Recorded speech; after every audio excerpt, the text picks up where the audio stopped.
Hi there, everyone. Welcome to Enterprise Eyeballs. Today, we are flipping the script for the 20th episode, and I will be your host.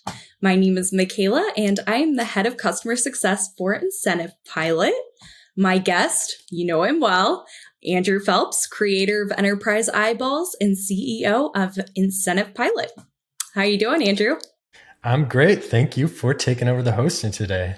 Absolutely. This will be fun.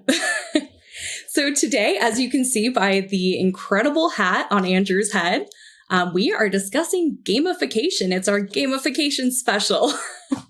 So I've been hearing the term gamification an awful lot lately. So can you explain what exactly is gamification and how does it relate to the workplace? Absolutely. Let's start with what is gamification. So just like it sounds, gamification is applying game-like elements to things that aren't games.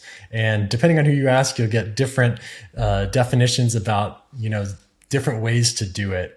We do some gamification at IncentivePilot, but we also just do games. And that is layering an entire game on top of work rather than integrating game-like mechanics into work. So we do both. I think the core idea that I'd love to hit on today talking about gamification is understanding what's at the core of games, why they're fun, why people like them. Because once you know those fundamentals, you can actually take that learning and apply it to work in different ways. You don't have to use games. Obviously, we started this podcast to talk about all the different ways to get attention at big enterprise companies. And the way we do that is games. And that's what I'm excited to share today. Absolutely. I love games personally, so very excited to see where this goes. I've seen games used in all sorts of environments in the workplace, but mostly physical. So what is the advantage of bringing gamification to a more virtual forefront? Absolutely. So a lot of people are remote now. I know you gave me a statistic right before we started recording. What's the state of the workplace in the US right now? Yeah, post-COVID, well, nearly post-COVID, we're hitting at about 58% of the nation's workforce is either fully or partially remote. So it's a pretty Wow. crazy stat. That is a lot. So I think we should just dive into the core of gamification and then we can talk more about how it works in an office or remote. If you've ever played a game at work or run a sales contest on a sales floor, you can probably relate to the idea that playing that game is all about kind of creating a space for a different energy at work, right? It's about helping people connect with one another, maybe engage their competitive aspect, maybe let them shine in ways that are outside of their role. But really, it's about creating an experience and it's about creating a time and a place where people are connecting in a way that's different. And that's at the core of what games and gamification can do. When you go from the office to virtual or fully remote, that kind of natural engagement is just going to go down by a lot. And business leaders or leaders of all kinds can see that and have been trying all sorts of different things to kind of get that connection level higher. And it's kind of a big mystery because it's really hard to do. And some of the natural energy you have with your peers at work, and even just that little, hum of energy before a meeting starts where people are sharing their plans for the weekend has disappeared when everyone's jumping on a Zoom call, right? So replacing some of that natural osmosis of energy and ideas is the goal. And it's really helpful to think about it as creating a time and a space for people to connect in a way that isn't just work talk. And so games are a great way to create that time and space in a remote world because you're literally carving out, we're going to play a game right now, starting now, ending 15 minutes or an hour in the future, whatever it is you're doing, you're carving out a space, a virtual space for people to connect in a way where they're not talking about their latest project, the next lead, whatever they're usually talking about with their peers. Absolutely. It's kind of like the new virtual water cooler, so to speak. Absolutely. And you're setting a context that this is about fun and it's okay to interact in a slightly different way. Obviously, you want to keep things professional, but the conversation is going to be different when we're not talking about goals or strategy or tactics. Absolutely. Well, IncentivePilot is really paving the way for virtual gamification. So can you tell us a little bit more about IncentivePilot? Absolutely. So IncentivePilot is really focused on one small area of gamification, which is marketing and using gamification in a marketing capacity to help channel marketers and marketers at giant companies get mindshare with their teams at scale. So one of the hardest things to do if you're a marketer at a big company is get a sliver of attention from the people selling your products. And over the years, with more and more products and more partnerships rising, especially in the tech world, it's become harder and harder to get that mind share. And the requirement of getting people's attention and understanding has gone up tenfold. So just like when you're doing cold outreach to a prospect, and you can expect, 12 or more touch points to get just a meeting with that person, getting the attention and mind share of your reps or channel reps is actually exactly the same. You need a ton of touch points before your message is going to start sinking in, or they're going to start engaging with the ideas that you're trying to share. Because competition is so high, things need to be that much more interesting. And so games have become a powerful tool to get those touch points with reps that are being inundated with information and creating a space where they can talk about something, again, that's not work. So when it comes to games used for marketing to reps or channel reps, there's three things that we like to talk about.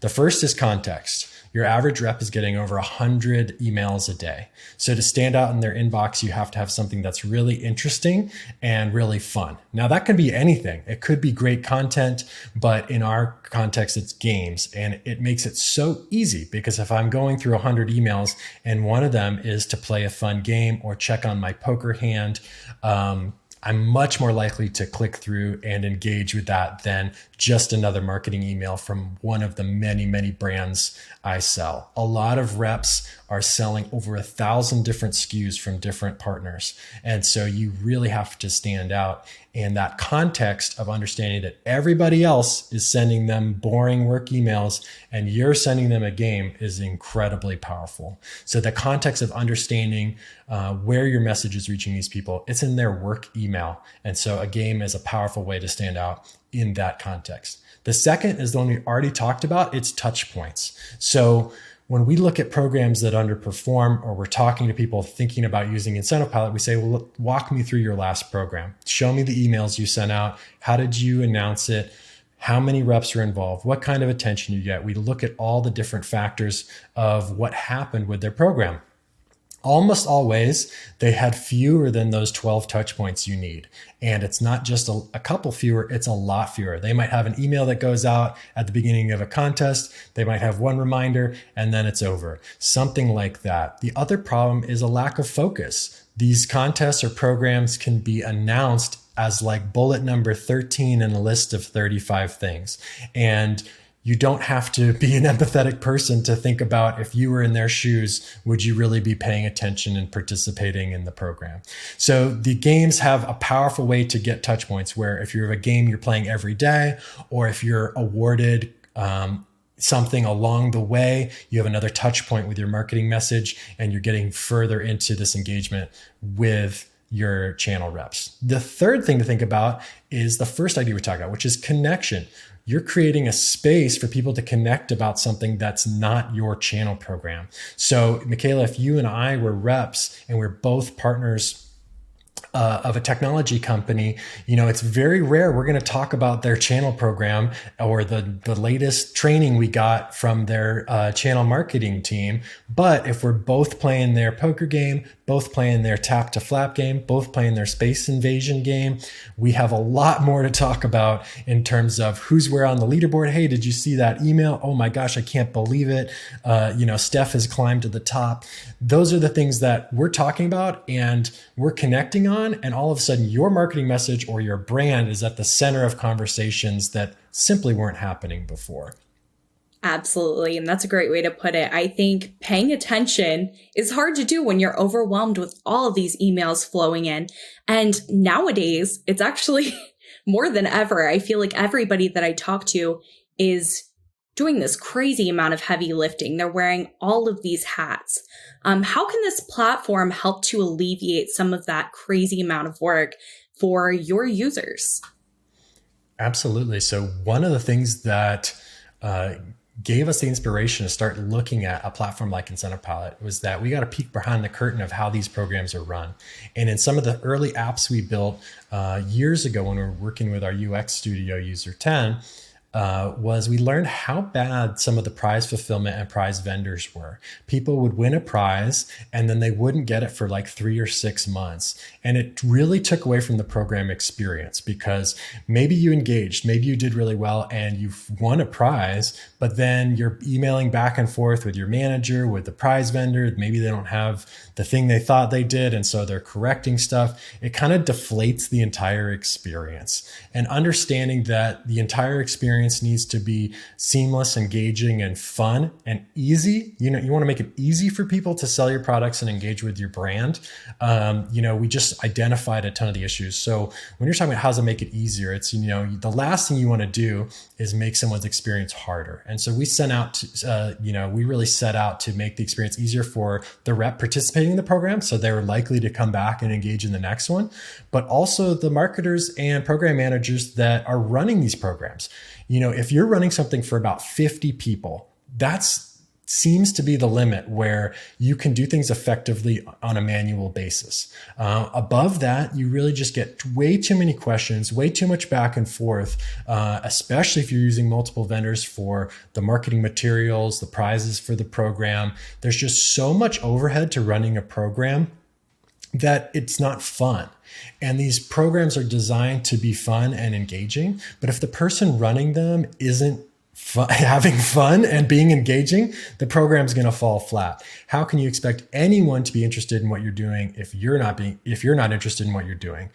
So you have to bring the right energy to launching a program. And the biggest piece of that, bringing the right energy, is having things be easy and automated. Because if it feels like hard work, it's going to come off as hard work. So we built the tools to automate all the headaches of running a program with hundreds or thousands of people, where communications are automated, those touch points are automated in the game. And then when it comes time for prize delivery, it's 100% off the administrator's plate. And, usually it's a digital gift card, but even our physical prizes are a seamless experience that's completely automated. And people love it because it's easy and it's fun and it adds to their work experience. It doesn't take away from it because a bad program is really worse than no program at all. Absolutely. Because who's going to want to attend the next one, right? Makes Exactly. perfect sense. So in addition to taking some of that heavy lifting off their plates, you're also providing teams with a hefty return on investments. So what does a typical ROI look like? Well, we've seen ROI as high as 3,000 times return on investment, which is crazy. More typically, we see 300. We see programs that have cost just a couple, $10,000 or $20,000 to run, reaching the 7 and 8 figure mark in terms of return on investment, and that's because of the high engagement with the reps. So typical programs in this space, really hope for 10 to 20% engagement with reps. Our programs see 60 to 80% engagement on a very regular basis, and they see high quality engagement at rates of 50%. So if somebody's engaging with a game multiple times, if they're seeing the message multiple times, if their revenue numbers are really growing, that's a 50% engagement. So a lot of these programs were going from a 5% engagement to a 50 to 80% engagement. The return on investment is built in. But it's interesting you ask about return on investment because those were some of our first questions when we were working with program managers. What is your typical return on investment? A lot of the time, they couldn't even answer that question. Attribution is a problem. The long-term nature of these programs is a problem. And the cultural environment of enterprise sales is a problem. Everything is done on a quarterly basis with quarterly budgets. And there's not a whole lot of looking in the rearview mirror of what worked and why. It's very much about, this is our budget for the next quarter. What are we going to do?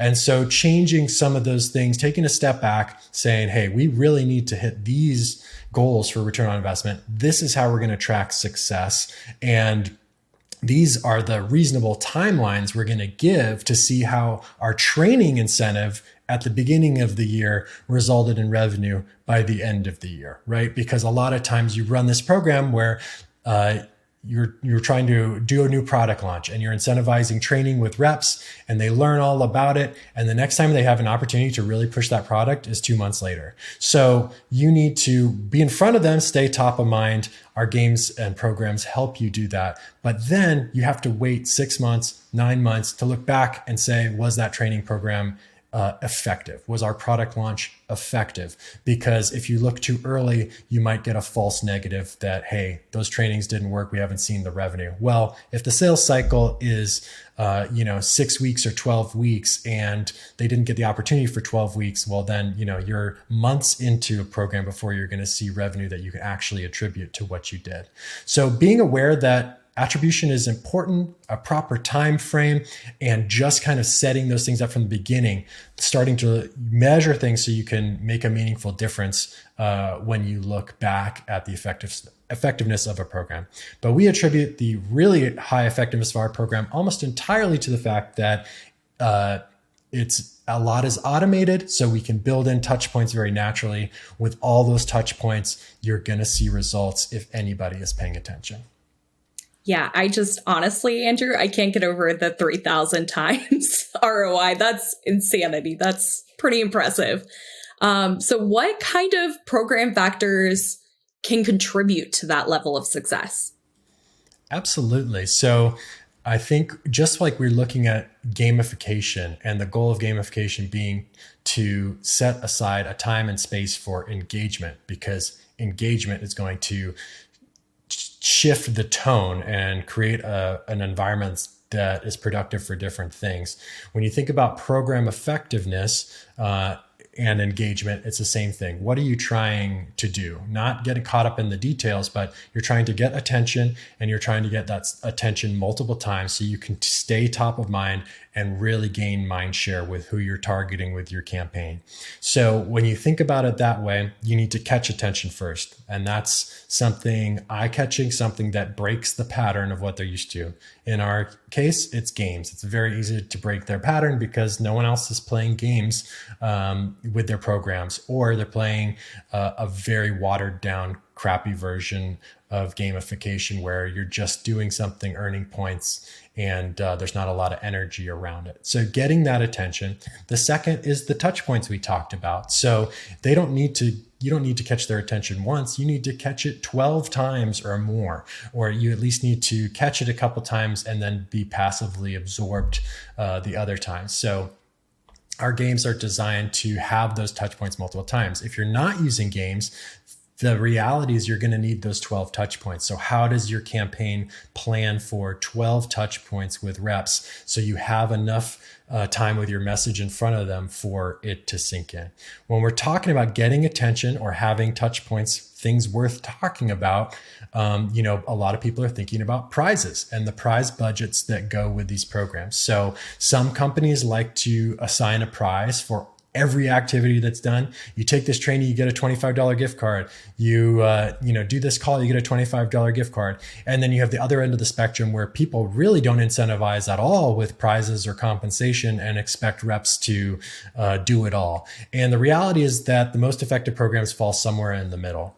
The biggest tip we can give about prizes, again, goes back to attention and experience and engagement. So if you're giving away physical prizes, make them about an experience, something that someone will enjoy but wouldn't necessarily buy for themselves is the perfect prize, because you're really awarding them with an experience that they can enjoy and something that will be memorable.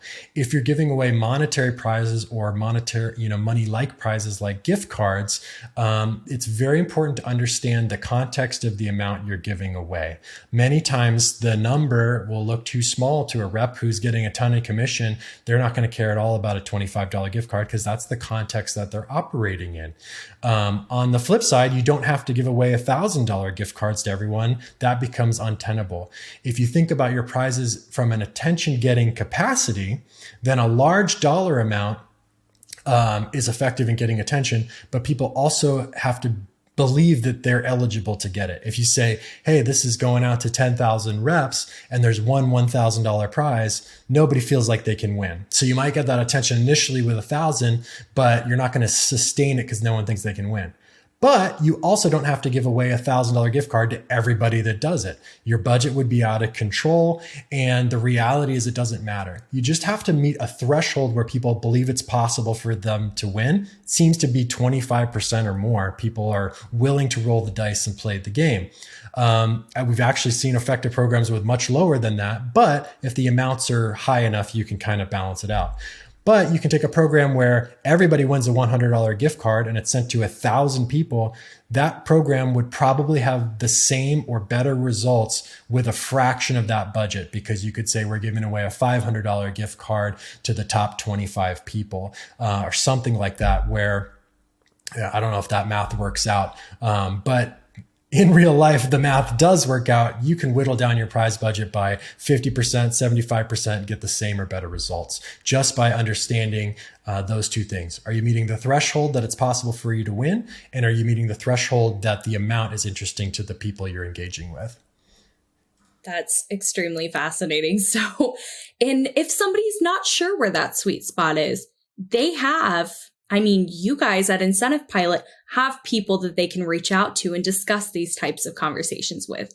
What's going to be best for my company? Absolutely. And context is huge. And timing of your program is another huge one. You might have an amazing program that would perform great. It just happens to be launched at the same time. One of the giants elephants in the room is launching their program, and they have more money, they have more resources, and your program's going to go by the wayside. So there's a lot of different factors, but context is a huge one. We can help you understand that context for sure. Wonderful. All right, Andrew. Well, this is kind of a tricky question, but where do you see IncentivePilot in the next few years? Absolutely. So, we're seeing firsthand the results we're getting with the use of games in marketing to enterprise reps at giant companies or channel reps across the channel. So anytime you're trying to get attention on something or drive activity at scale with a remote force, we're seeing amazing results in high engagement and driving results with crazy ROI. Now, dealing in the sales world, it's easier to see that ROI because if you can change an activity and create more sales, it's easy to see that money come back.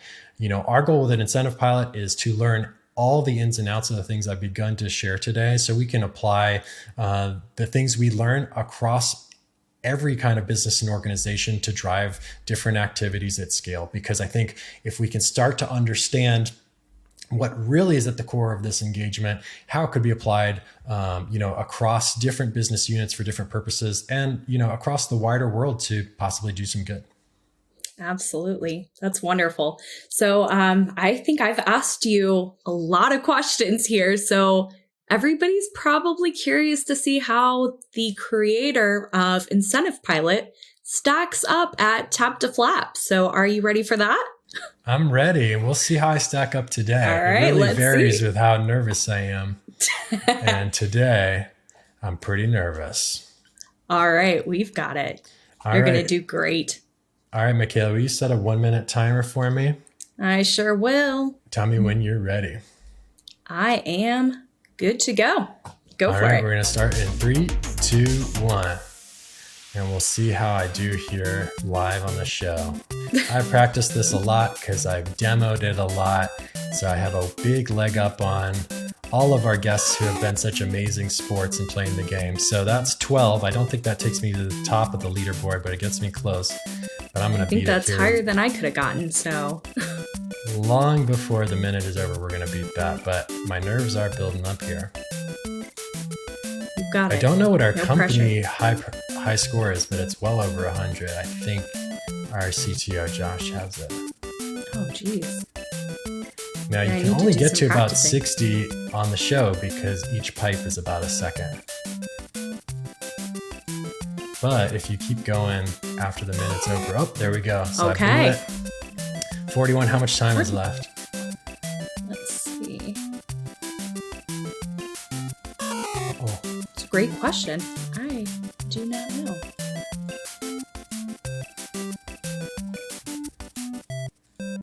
All right, well, we'll end it there. 41's a good score.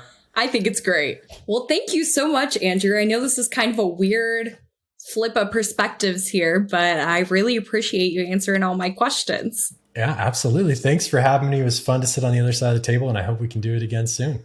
Absolutely. We sure will. Awesome. Thanks, Michaela.